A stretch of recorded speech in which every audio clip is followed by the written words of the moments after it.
안녕하세요. 가성비 홍과장입니다. 오늘 아이오닉 5의 최종 가격표를 보고 분석 진행해 보도록 하겠습니다. 우선 아이오닉 5는 주행거리, 구동방식, 트림 이렇게 세 가지로 크게 구분을 할 수가 있겠는데요. 주행거리는 롱레인지 그리고 스탠다드가 나와 있는데 아직 스탠다드는 가격이라든지 주행거리가 확정이 되지는 않았고요. 롱레인지 같은 경우는 블랙박스 장착한 걸로 이륜 기준으로 해서 401km에서 421km, 이거는 휠 크기에 따라서 한 20km 정도 차이가 나는데 생각보다 주행거리가 좀 많이 차이가 나서 큰 휠을 좋아하시는 분들은 고민이 많이 되실 것 같아요. 그리고 여기에서 아래 말씀드릴 4륜구동까지 하면 31km가 더 줄어들거든요. 그래서 사실상 이 20인치 휠 401km에 4륜구동까지 하면 370km의 주행거리가 나오는데 이쯤 되면 롱레인지가 아니라 거의 스탠다드급이거든요. 그래서 아이오닉에서는 4륜구동은 좀 선택하기가 좀 어려울 것 같아요. 말씀드린 그 구동 방식 2륜과 4륜인데 2륜이 전륜 구동이었으면 참 좋았을 텐데 후륜 구동이에요. 그래서 좀 눈길은 걱정이 좀 되는 부분이고요. 4륜 같은 경우에는 상시 4륜으로 마력이 305마력으로 2륜에 비해서 많이 올라갑니다. 말씀드린 주행거리 부분은 문제가 될 거고요. 그리고 트림은 익스클루시브와 프레스티지 두 가지 트림으로 운영을 합니다. 자, 그럼 여기에서 저는 롱레인지의 2륜 구동 두 가지 방식에서 익스클루시브와 프레스티지의 트림을 한번 분석해 보도록 하겠습니다. 자, 그럼 롱레인지에서 아래 트림인 익스클루시브 트림을 한번 보겠습니다. 4,980만원 세제 혜택 후의 가격이고요. 3.5% 개소세는 적용 안 된 가격입니다. 어차피 6월에 개소세 할인이 종료될 거고 또 현대차 사이트에 보면은 개소세 3.5% 할인 전이나 후나 동일하게 나와 있길래 어쨌든 대부분 6월 이후에 받으실 거니까 개소세 할인은 무시하면 될 것 같습니다. 그래서 이 트림의 플랫폼 성능 안정 관련해서 어떤 사양이 기본으로 들어가 있는지 한번 보겠습니다. 모터는 350토크에 217마력짜리 들어가고요. 배터리는 72.6kWh짜리에서 블랙박스 달았을 경우에 421km 주행거리가 나옵니다. 2륜 기준이고요. 그리고 고속충전 지원하고 후륜 멀티링크 서스펜션 들어갑니다. 그리고 핸들링 직관성을 높여주는 RMDPS가 들어가고요. 레버는 특이하게 생겼죠. 보시면 이렇게 생겨서 핸들 뒤에 있는데 일반적으로 이렇게 생긴 거는 이렇게 위로 하면 D, 아래로 하면 R 뭐 이런 건가 생각할 수도 있는데 그게 아니라 이걸 돌리는 방식입니다. 여기를 누르면 이제 P 주차가 되는 거고요. 뭐 익숙해지기만 하면 크게 어려울 건 없을 것 같아요. 그리고 히트 펌프 시스템이나 배터리 히팅 시스템 이런 것들이 기본으로 들어갑니다. 이전에 현대기아차의 전기차들은 이게 좀 옵션으로 빠져 있었는데 겨울철에 주행거리를 확보하고 충전 속도도 확보하기 위해서 이렇게 기본으로 적용된 부분은 좋네요. 그리고 실내 V2L 커넥터 해가지고 이거죠. 전기차 충전하는 곳에다가 이걸 꼽아가지고 여기에 220V 꼽아서 밖에서 이제 캠핑하거나 그럴 때 쓸 수 있게 굉장히 유용한 시스템입니다. 실내에도 2열 시트 아래쪽에 V2L을 설치할 수가 있는데 그거는 옵션으로 설치를 하시면 되고 25만원 정도가 들어갑니다. 그리고 기본적으로 우리가 현대 스마트 센스라고 부르는 전방 충돌 방지 보조나 뭐 내비 기반 스마트 크루즈, 차로 유지 보조, 고속도로 주행 보조, 지능형 속도 제한 보조 이런 부분들이 다 들어갑니다. 간단히 설명드리면 전방 충돌 방지 보조는 말 그대로 앞에 차가 갑자기 멈추면 내 차도 자동으로 멈춘다는 거고요. 그리고 내비 기반 스마트 크루즈는 앞차랑 거리 유지하면서 크루즈를 작동시킨다는 거고 이거는 현대차에서 무조건 넣어야 되는 옵션인데 이거는 기본으로 적용이 됐습니다. 그리고 내비 기반한다는 거는 과속 카메라가 있다든지 아니면 곡선로가 있을 때 자동으로 감속을 해준다는 거고요. 차로 유지 보조는 차선의 가운데로 차를 유지해주는 기능이고 고속도로 주행 보조는 고속도로에서 조금 더 안정적으로 크루즈를 운행할 수 있다는 건데 저는 이거는 체감이 잘 안 되더라고요. 그리고 지능형 속도 제한 보조는 유럽 차들에 많은 건데 딱 일정 속도로 딱 세팅을 해놓으면 엑셀을 아무리 밟아도 그 속도 이상으로 올라가질 않아요. 요즘 도심에서 속도 제한이 50km로 돼 있지 않습니까? 그러면 이제 50km로 딱 속도 제한을 걸어 놓으면 이제 엑셀을 아무리 밟아도 50km 이상으로는 속도가 안 나는 거죠. 그리고 전후방 주차거리 경고 이런 거 기본적으로 들어가 있습니다. 다음은 외관이랑 내장 그리고 시트에 적용된 옵션들입니다. 익스클루시브 모델은 19인치 휠이 기본이고요. 미쉐린 타이어가 들어가네요. 이게 지금 19인치 휠이거든요. 디자인이 좀 애매합니다. 이게 이 은색 부분만 보면은 나쁘지 않아 보이는데 이 까만색이 이거를 다 가려버리니까 이렇게 해야 연비가 좋아진다고는 하는데 꼭 이렇게 디자인을 해야 됐나 싶어요. 그리고 LED로 헤드램프나 주간주행등이나 리어 콤비램프 이런 것들 다 LED 들어갑니다. 그 중에서 헤드램프가 MFR 타입이 뭐냐 하면은 이 부분이 지금 MFR로 돼 있다는 거거든요. 뭐 어쨌든 LED고 하얀색 불이 들어오니까 저는 뭐 소나타에서도 MFR 타입이 더 이쁜 것 같고 전혀 디자인적으로 문제는 없어 보입니다. 누런색만 아니면 되죠. 그리고 오토 플러시 도어 핸들 이렇게 사람이 가까이 가면은 안에 있던 게 탁 튀어나와가지고 손잡이를 한다는 거죠. 평소에 주행 중에는 이게 안으로 들어가니까 바람 저항이 줄어들 수 있고요. 다음 이중접합 차음유리가 전면과 1열, 2열 도어까지 다 들어갑니다. 사실 이 급에서는 전면은 기본이고 1열 도어 정도만 해줘도 뭐 괜찮다 생각이 드는데, 아무래도 전기차가 MVH 때문에 타시는 분들이 많다 보니까 2열까지 해서 차 안이 완전히 조용해지도록 이렇게 해놨네요. 2열까지 들어가는 거는 사실 그랜저급에서 되는 부분이거든요. 제 차가 지금 투싼 하이브리드인데 전면만 돼 있고 1열조차도 이게 돼 있질 않아가지고 한 80km만 넘어가면 풍절음 때문에 굉장히 좀 신경이 쓰이는 부분이 있습니다. 그래서 이 부분은 아주 좋은 부분이고요. 그리고 12.3인치 클러스터랑 열선 가죽 핸들, 유니버셜 아일랜드 이런 거 기본입니다. 12.3인치는 여기 보이시죠? 여기 계기판이 12.3인치 들어간다는 거고요. 핸들 가죽 열선 들어간다는 거고요. 유니버셜 아일랜드는 여기에 이 부분이 앞뒤로 왔다 갔다 하기 때문에 이렇게 만약에 운전석 쪽에 뭐 이쪽에 벽이 있어가지고 못한다 그러면 보조석으로 가서 이렇게 그냥 슈르륵 이쪽으로 이동하면 돼요. 이런 부분들 좋고, 이게 시트 위치나 뭐 팔 위치에 따라서 이거를 좀 앞쪽으로, 운전할 때는 좀 앞쪽으로 당겨놓고 좀 쉴 때는 의자 뒤로 하고 이것도 같이 뒤로 해가지고 뭐 탁자처럼 쓴다든지, 이 가운데를 움직여서 공간을 여러 가지로 활용할 수 있다는 부분이 아이오닉의 가장 큰 특징이라고 볼 수 있겠습니다. 다음 뒷좌석 에어벤트도 기본으로 들어갑니다. 그래서 뒷좌석에서 에어컨 바람 나온다는 거고요. 인조 가죽 시트, 결국 요게 좀 단점이겠죠. 익스클루시브 트림의 단점. 요거는 옵션으로 좀 커버를 해야 될 것 같아요. 인조가죽 시트도 그렇게 나쁘진 않은데 몇 년 지나면 인조가죽 시트가 좀 번들거려가지고 고급감이 떨어지는 부분이 좀 있거든요. 그래서 웬만하면 천연가죽 시트 해주는 게 좋죠. 그리고 운전석에 전동 시트 럼버 서포트 들어간다는 거고요. 요거 허리 받쳐주는 건데 저는 크게 잘 모르겠는데 이거 없으면 장거리 운전 때 허리가 아프다는 분들도 많으시더라고요. 앞좌석 양쪽에 열선과 통풍 시트 기본으로 들어갑니다. 2열은 6대4 분할 폴딩, 이거 중요하고요. 그리고 앞뒤로 슬라이딩이 수동으로 됩니다. 그리고 뒤로 젖혀지는 리클라이닝도 당연히 되고요. 다음은 편의 인포테인먼트 관련해서 옵션 알아보도록 하겠습니다. 듀얼 프로토 에어컨, 이런 것도 옵션 장난하지 않고 기본적으로 들어가네요. 그리고 여기에 미세먼지 센서가 들어있어서 미세먼지 농도가 높아지면 자동으로 좀 내기순환하면서 미세먼지 농도를 낮춰주는 그런 기능들도 들어가고요. 그리고 얼마 전부터 현대차에 조금씩 적용되고 있는 애프터블로우, 이거는 에어컨 킨 상태에서 시동을 꺼도 에어컨의 이제 송풍은 작동하면서 안쪽을 말려가지고 뭐 에바가루 문제라든지 곰팡이 문제 같은 거를 좀 예방할 수 있는 그런 기능이죠. 이거는 싸제로 하시는 분들도 많은데 기본적으로 들어가니까 상당히 괜찮네요. 그리고 버튼 시동 스마트키 당연하고요. USB 충전 포트 1열에 2개, 2열에 2개. 오토라이트 컨트롤 이런 거 기본인데 개인적으로는 굉장히 좋아하는 옵션이고요. 도심에서는 사실 길이 밝으니까 내 차에 라이트가 켜져 있는지 꺼져 있는지 모를 때도 있거든요. 그런데 오토라이트 켜놓으면 라이트 켰는지 껐는지 신경 안 써도 되니까요. 그리고 전동식 파킹 브레이크에 오토홀드. 보시면 파킹 브레이크는 이렇게 생겨서 이제 당기면 브레이크가 잡히는 형태고요. 이 옆에 잘 안 보이지만 오토홀드 버튼이 있죠. 이 오토홀드는 시내에서 굉장히 운전하기 편하게 해주는 기능인데, 브레이크를 밟았다가 차가 완전히 멈췄을 때 브레이크에서 발을 떼면 차가 그냥 멈춰있는 상태를 유지하는 거고요. 앞으로 가게 되면은 엑셀을 밟으면 브레이크가 풀리는 그런 기능입니다. 그래서 도심에서 신호등 같은 거 많을 때 운전할 때 정말 유용하게 쓰이고, 특히 하이브리드나 전기차는 굉장히 오토홀드랑 궁합이 좋아요. 정차 시에 가솔린차나 디젤차 같은 경우에는 ISG 해가지고 시동을 끄고 켜고 막 이런 부분이 있잖아요. 그 ISG 기능이랑 오토홀드 그 두 개를 같이 쓰면 한 번 엑셀을 살짝 밟아서 시동을 걸고 그 다음에 한 번 더 밟아서 오토홀드를 풀고 뭐 이런 식으로 안 하면 약간 덜컥거리는 그런 것들이 있는데, 하이브리드나 전기차는 굉장히 부드럽게 움직이기 때문에 오토홀드는 아무래도 이런 배터리로 가는 차들이랑 굉장히 잘 어울립니다. 다음 패들 시프트는 전기차는 기어가 없으니까 대신에 이걸로 회생제동 1단계, 2단계, 3단계를 조종할 수 있도록 해주는데요. 저는 근데 이 회생제동을 많이 바꾸나 싶기는 해요. 이거보다는 스마트 크루즈가 기본으로 달려있으니까 앞차와의 거리를 조종하는 게 훨씬 자주 쓰일 것 같은데, 회생제동으로 해놓은 거는 개인적으로는 좀 아쉬운 부분입니다. 그리고 후방 모니터 기본으로 들어가고요. 스마트 파워 테일게이트 기본으로 들어가네요. 근데 개인적으로는 이 스마트 테일게이트는 좀 애매하더라고요. 뒤에 몇 초 서 있으면 열린다는 개념인데 열리면 안 될 때, 막 뒤에 벽이 있을 때 이럴 때도 가끔 잘못 열려가지고 긁히는 때도 있어가지고, 특히 SUV는 더 그렇죠. 세단 같은 경우에는 긁힐 때는 없는데, 그래서 저는 이 스마트 기능은 끄고 다니거든요. 그럼에도 불구하고 파워 테일게이트는 좋죠. 자동으로 열고 닫고 할 수 있는 부분,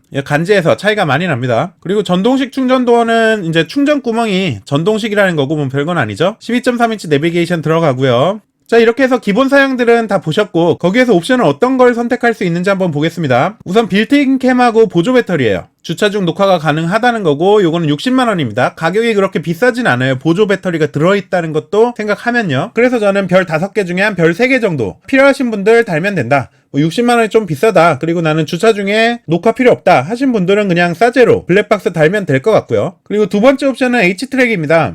4륜구동인데 300만원이라는 가격도 문제지만 보시면 뭐 모터가 추가돼서 출력 향상 좋지만은 주행거리가 너무 많이 감소가 돼요. 421km짜리가 390이 돼버리니까 이게 거의 롱레인지가 아니라 딴 차의 스탠다드랑 비슷한 주행거리가 나오게 되거든요. 그래서 가솔린차나 뭐 이런 차들은 그냥 기름값 좀 더 든다 생각하고 할 수 있는데 전기차는 워낙 주행거리가 중요하다 보니까 이 4륜을 하기가 좀 애매해요. 근데 또 안 하려고 보면 이게 전륜구동이 아니라 후륜구동이라는 부분 때문에 꺼려지는 부분이 있어요. 그래서 고민은 좀 되시겠지만 뭐 웬만한 도심에서 타실 분들은 그냥 H트랙 안 하는 쪽으로 하실 것 같아요. 그리고 컨비니언스 옵션은 55만원. 요거는 가격은 괜찮은데 별은 2개 반 정도 좋습니다. 보시면 디지털 키, 무선 충전, 하이패스, ECM 룸미러, 레인 센서 있는데 우선 저는 현대차의 레인 센서는 별로 신뢰하지 않아요. 비가 좀 애매하게 올 때 레인 센서가 잘 인지를 못하는 것 같기도 하고 좀 세게 돼야 될 것 같을 때 살살 되고 살살 돼야 될 것 같은 때 세게 되고 이런 것들이 좀 있어가지고 저는 레인 센서는 그렇게 좋아하지 않고요. 디지털 키 같은 경우에는 그냥 봤을 땐 좋아 보였어요. 핸드폰이나 뭐 카드만 있으면 차 문 열고 운전하고 다 할 수 있다. 그래서 스마트 키를 안 갖고 다녀도 되겠구나 생각을 했는데 은근히 이게 인식이 좀 오래 걸리기도 하고 그리고 앱이 켜진 상태로 있어야 돼서 뭐 배터리도 좀 많이 잡아먹기도 하고 이런 부분 때문에 열쇠 안 가져왔을 때 비상시에 쓸만하다 정도로 쓰지 이렇게 스마트 키를 안 가지고 다닐 정도는 아닌 것 같더라고요. 그래서 크게 유용하지는 않아 보였고 뭐 무선 충전은 이 아래쪽에 놔야 되기 때문에 무선 충전 그냥 거치대를 많이 쓰시죠. 저도 무선 충전 있어도 무선 충전 거치됐습니다. 뭐 하이패스는 저는 고속도로 많이 안 타서 많이 쓰시는 분들은 그냥 싸제 해도 얼마 안 하잖아요. 이건 2, 3만원 하는 거니까 ECM 룸미러 정도? 이 정도가 좀 필요한 건데 이것도 아이오닉 5 같은 경우에는 차가 높기 때문에 그렇게 뒷차에 눈뽕을 많이 당할 것 같지는 않아요. 그래서 컨비니언스는 이 옵션들 5개나 들어가는 거에 대비해서는 싸요. 55만원이면 분명히 싼데 별로 필요가 없는 옵션들이라는 게 문제죠. 다음은 현대 스마트 센스입니다. 이건 140만원이고 별이 2개. 근데 이게 우리가 알고 있는 일반적인 스마트 센스가 아니죠. 우리는 기본적으로 스마트 크루즈를 스마트 센스로 많이 생각을 하는데 그거는 기본으로 들어가 있고 여기에 있는 건 거기에 좀 더 추가적인 기능들이에요. 전방 충돌 방지 보조 보시면 기본적으로는 있는데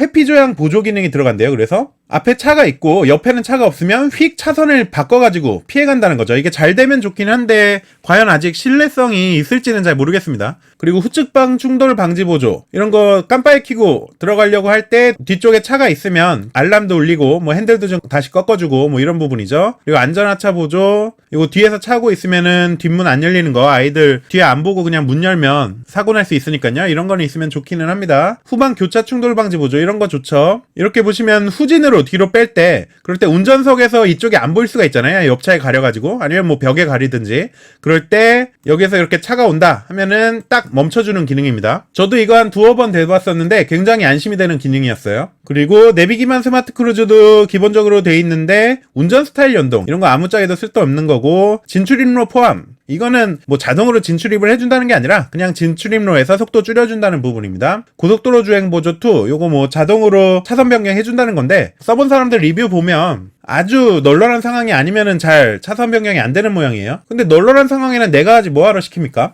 그래서 이 스마트 센스는 140만원 가격도 높은데 크게 중요한 기능들은 별로 없다. 뭐 회피 조향이나 후측방 충돌 방지, 후방 교차 충돌 방지 이거는 괜찮은 기능이기는 한데 140만원을 이것 때문에 쓰기에는 좀 아깝죠? 그래서 별은 2개만 줬습니다. 그리고 프레스티지 초이스 이거 198만원이고요. 이걸로 한번 같이 보시죠. 후방 주차 충돌 방지 보조 해가지고 뒤에 누구 있으면은 차가 멈춰준다는 거고 근데 이거 후방 카메라 있고 뭐 경보까지 있는데 뭐 있으면 좋지만 필수는 아닌 것 같고요. 원격 스마트 주차 보조는 이렇게 밖에서 차를 앞뒤로 뺄 수 있는 부분이죠. 이런 거는 아이들이 진짜 좋아할 것 같고 가끔 좁은데 주차할 때는 상당히 유용한 기능이기는 한데 이 차 자체가 그렇게 크지 않은 차기 때문에 뭐 필수는 아닐 것 같아요. 팰리세이드 같은 차들 아니면 뭐 스타리아 같은 차들 이런 차들이 진짜 필요하죠. 이런 건. 자, 풀LED 헤드램프는 프로젝션 타입 해가지고 아까 MFR 타입은 여기가 조금 다르게 생겼죠. 여기가 라이트인데 요거는 DRL이고요. 요 라이트 부분이 LED로 들어간다는 부분인데 사실 일반인들은 이거나 아까 그 기본 MFR 모델이나 차이는 모르죠. 이거는 차 주인만 보이는 거예요. 그리고 LED 방향 지시등이 요 DRL이 방향 지시등으로 된다는 거고, 가니쉬 히든 라이팅, 이거 펠리세이드 뒷면에도 이런 기술이 쓰였죠. 이렇게 은은하게 빛이 나는 부분이고요. 그리고 충전 표시등은 별건 아니에요. 앞쪽에 이렇게 표시등이 충전이 얼마나 됐다고 표시가 되는 건데 기본적으로 충전구에도 표시등이 따로 있거든요. 그래서 이건 굳이 필요 없고요. 도어 사이드 뭐 이런 부분에 크롬 몰딩 들어간다는 부분, 이런 부분에 범퍼 하단에도 마찬가지로 메탈 페인트 들어가서 좀 사이버틱하게 보인다는 부분이고요. 서라운드 뷰 모니터, 이거 주차할 때 정말 편하죠. 앞뒤 뭐 좌우 다 보이고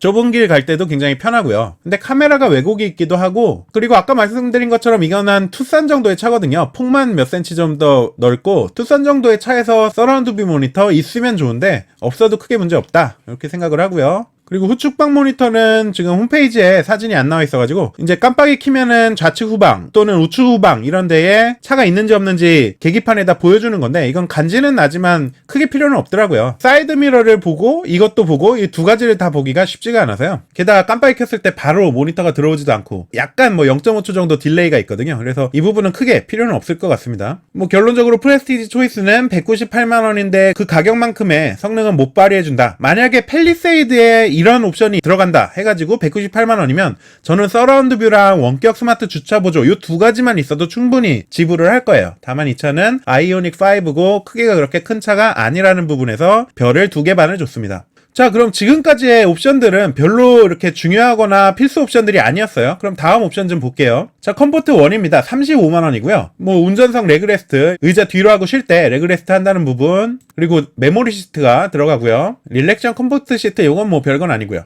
이렇게 해서 메모리 시트가 한마디로 35만원이면 무조건 해야 되는 가격이고, 그런데 컴포트 2가 있어요. 이건 80만원인데 보시면 컴포트 1, 요 세 가지가 기본적으로 들어가고, 거기에 동승석도 전동 시트, 럼버 서포트, 레그레스트, 뭐 릴렉션 컴포트 시트, 동승석에도 들어간다는 거예요. 그리고 2열이 슬라이딩이 원래 수동이었잖아요. 그걸 전동으로 해준다는 부분이고, 그리고 전자석, 메모리 시트가 들어간다는 부분. 물론 2열은 앞뒤로만 되고 요 등판까지 앞뒤로 메모리 시트가 된다는 건 아닙니다. 그리고 2열에 열선 시트가 들어가고요. 이렇게 해서 저는 뭐 동승석이 굳이 뭐 전동 시트 들어가야 되나 싶기는 한데, 그럼에도 요 2열에 열선 시트가 있거든요. 그래서 아이들이 너무 어려가지고 카시트를 한다, 뭐 이럴 경우에는 2열 열선 시트가 필요 없으니까 그냥 컴포트 1만 하시면 될 것 같고, 뭐 아이들이 조금 컸다든지 아니면 동승자가 뒤에 탄다든지 이런 식이면 2열 열선 시트 있으니까 가격 차이가 크지도 않으니까 컴포트 2를 하고, 이렇게 두 가지 중에 하나를 선택을 하시면 될 것 같습니다. 웬만하면 컴포트 2 할 것 같기는 해요. 가격적인 부분도 분명히 메리트가 있고요. 중고로 팔 때도 2열 열선 시트가 있으면 훨씬 괜찮겠죠. 자, 다음 옵션은 플래티넘 옵션입니다. 85만원이고요. 이것도 좋은 옵션인데 보시면 아까 문제였던 인조가죽 시트를 천연 가죽으로 바꿔주는 부분이고요. 그리고 이렇게 도어 암레스트에 인조가죽처럼 들어가는 부분이 차의 고급감에 굉장히 영향을 많이 주기 때문에 이런 부분 좋고요. 그리고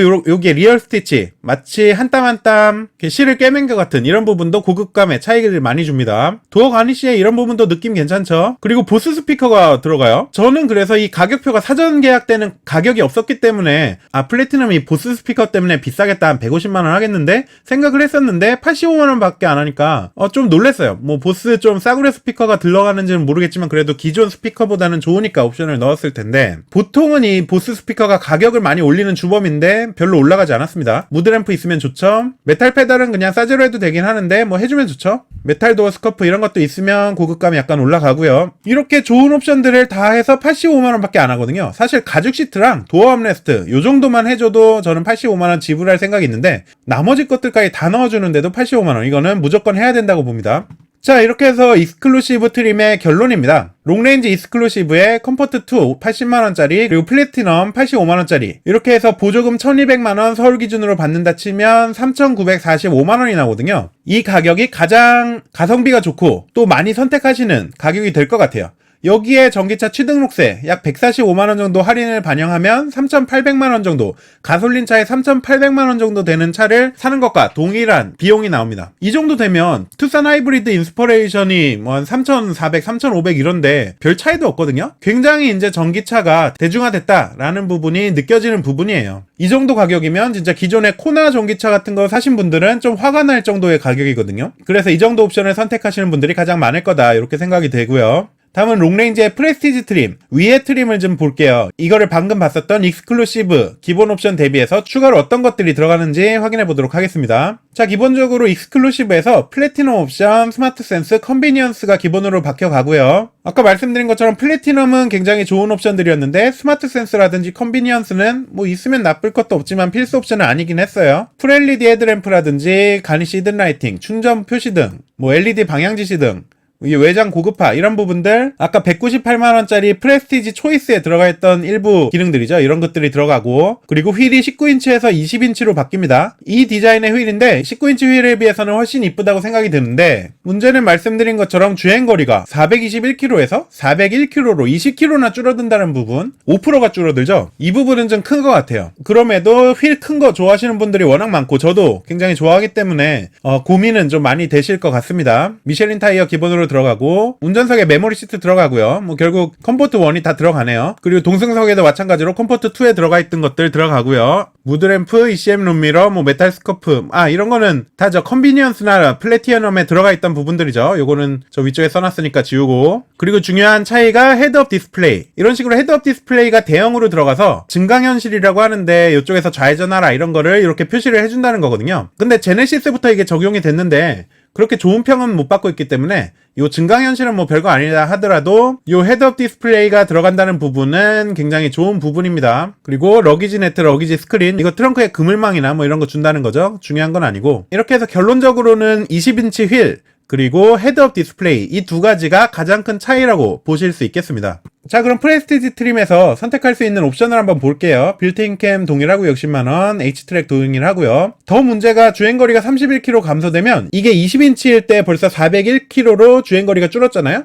거기에서 또 31km가 줄어드니까 주행거리가 370km가 돼요. 이건 진짜 스탠다드 모델이 돼버리는 거기 때문에 사실상 프레스티지 트림에서 H트랙까지 선택하시는 분은 별로 없을 것 같아요. 차라리 프레스티지 트림에서 19인치 휠을 기본으로 하고 20인치는 선택 사양으로 했으면 그냥 19인치 H트랙을 선택할 수 있으면 있지, 그 두 가지를 다 해서 주행거리를 370까지 내려버리면 조금 애매해집니다. 그리고 파킹 어시스트 해가지고 후측방 모니터, 서라운드 뷰, 뭐 주차 충돌 방지 보조, 원격 스마트 주차 보조, 이거 들어가는 것들이 135만원인데 아까 말씀드린 것처럼 이 차가 큰 차가 아니기 때문에 이 돈 들여서 이렇게 굳이 서라운드 뷰 넣어야 되나 싶은 생각이 들고요. 그리고 컴포트 플러스는 50만원이고요. 아까 컴포트 2 들어가 있던 것들에다가 뭐 후석 승객 알림이라든지 뒷좌석 수동식 도어 커튼, 요거죠. 여기 아래에서 이렇게 손잡이 쫙 당겨가지고 이렇게 햇빛 안 들어오게 막는 부분, 2열 열선이랑 수동식 도어 커튼, 요 두 가지만 해도 50만원 가격은 충분히 하고도 남기 때문에 거의 무조건 넣어야 된다고 보면 되고요. 그리고 솔라루프는 지붕에 태양광 발전 단다는 건데 그걸로 전기 뭐 발전해봤자 요 130만원 뽑기 힘듭니다. 캠핑 많이 가시는 분들은 차에서 전기 뽑아서 뭐 이것저것 한다, 뭐 이럴 경우에는 조금 고민을 해보실 만할 것 같아요. 그리고 비전 루프는 65만원. 이게 진짜 멋지죠. 저는 선루프 그렇게 선호하지는 않거든요. 생각보다 있어도 쓸 일이 별로 없더라고요. 햇빛이 뭐 위에 있으면은 좀 너무 덥기도 하고 뭐 그럴 때도 있어가지고. 근데 이 비전 루프는 보통 이렇게 파노라마 선루프 같은 경우에는 여기에 바가 있잖아요. 그게 없어가지고 굉장히 개방감이 좋고 이래가지고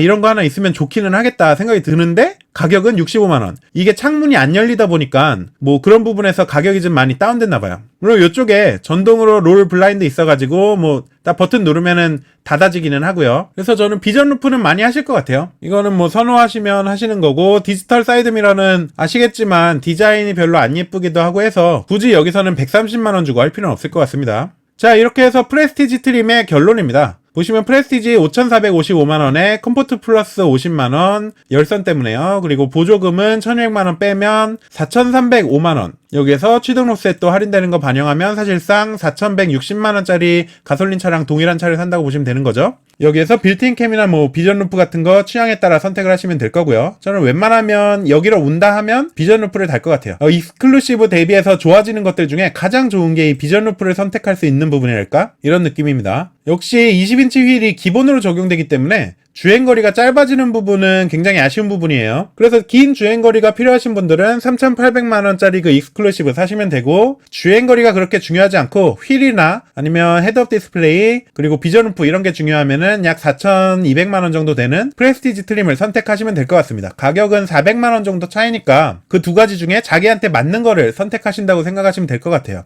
자, 이렇게 해서 오늘은 아이오닉 5의 가격표 분석을 해봤는데요. 생각보다는 좀 가성비가 좋은 옵션들이나 아니면 안 좋은 옵션들이 확연하게 드러나는 부분이라서 좀 단순한 것 같습니다. 그래서 익스클루시브나 프레스티지, 아까 말씀드린 것처럼 주행거리에 따라서 어느 정도 선택을 하시면 될 것 같습니다. 도움이 되셨다면 구독과 좋아요 부탁드리고요. 저는 좋은 물건 싸게 사는 가성비 홍과장입니다. 감사합니다. 가성비 좋은 하루 되세요.